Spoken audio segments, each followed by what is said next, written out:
Selamat siang Romo. Selamat siang. Saya Priska ini Romo dari Jakarta mau Natalan. Selamat siang. Ini kok ada kandang.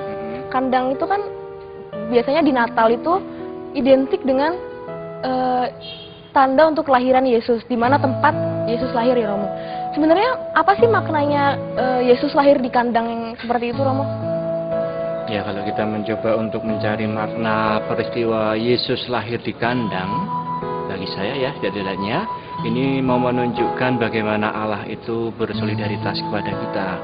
Allah yang maha segala-galanya, Allah yang maha kuasa, Allah yang menjadi sumber keselamatan manusia, itu ingin berbagi kebahagiaannya, sukacitanya, keselamatannya kepada manusia dengan dia rela menjadi manusia untuk mengangkat kehidupan manusia di dalam keselamatannya, kebahagiaannya.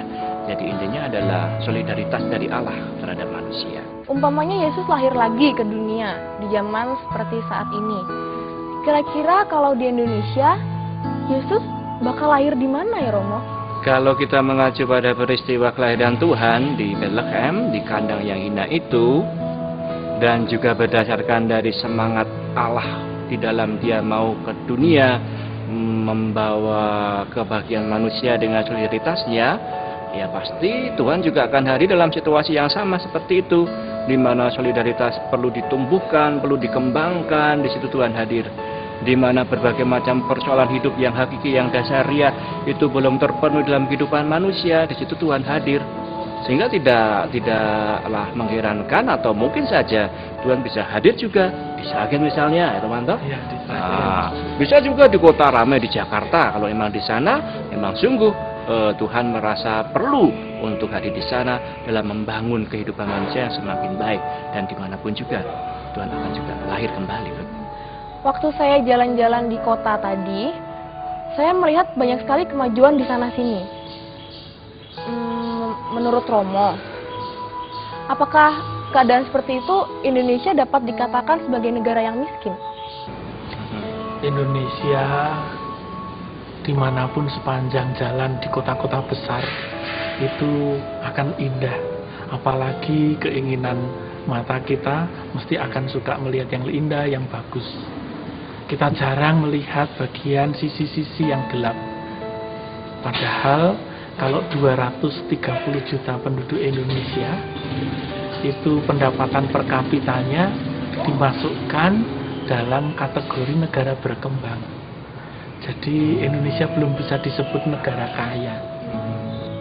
Banyak orang yang hidupnya serba miskin, tapi banyak juga orang yang hidupnya serba mewah. Itu kan menunjukkan situasi yang sangat tidak adil ya Romo, kesenjangan sosial yang begitu kelihatan. Apa sih sebabnya hal itu bisa terjadi?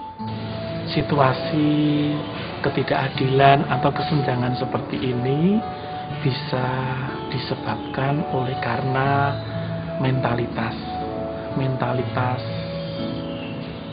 alon-alon, waton kelakon, gremet, waton selamet, mangan ramangan, waton kumpul, itu tentu akan menentukan perolehan dalam bidang ekonomi, dan inilah bisa menyebabkan perbedaan atau kesenjangan.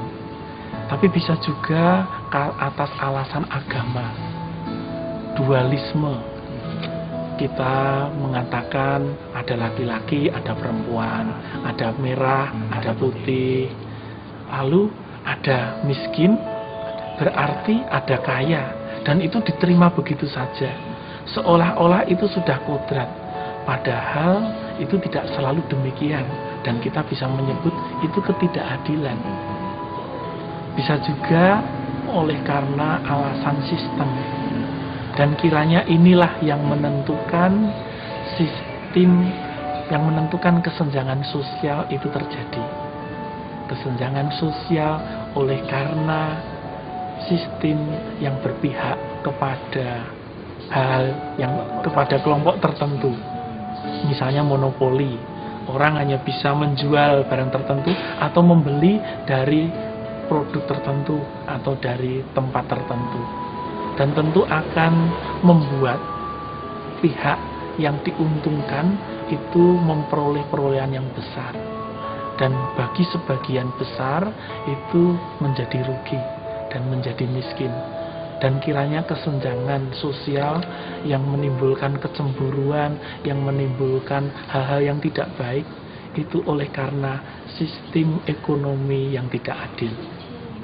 Banyak sekali nih Romo, berita-berita yang menayangkan koruptor-koruptor itu sudah tertangkap. Menurut Romo bagaimana tertangkapnya koruptor-koruptor itu? Itu saya senang karena berarti Indonesia menegakkan hukum. Dan saya juga sekaligus prihatin kalau banyak koruptor itu ditangkap. Berarti para pemimpin kita, pemangku-pemangku jabatan yang strategis melanggar hukum. Dan itu saya sangat prihatin. Seorang pemimpin tapi ternyata menyelewengkan kekuasaannya.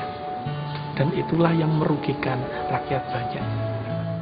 Romo, selagi ini lagi masa Natal.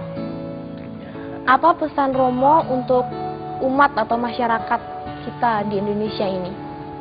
Tadi Romo Istri telah mengatakan dari bagian pembukaan soal solidaritas. Allah telah berkenan menjadi manusia, bahkan menjelma melalui kandang yang hina. Berarti solidaritas ilahinya sempurna. Maka kita semua pun diajak untuk solider. Hal yang paling nyata adalah orang-orang miskin yang ada di Indonesia. Sederhana saja, 30 juta penduduk Indonesia yang miskin itu tidak mendapatkan perhatian yang banyak atau solider, mendapatkan solidaritas dari 200 juta orang Indonesia. Dan itu pasti lebih memiskinkan kita, bukan hanya material, bahkan secara spiritual kita menjadi miskin oleh karena kita tidak ada solider.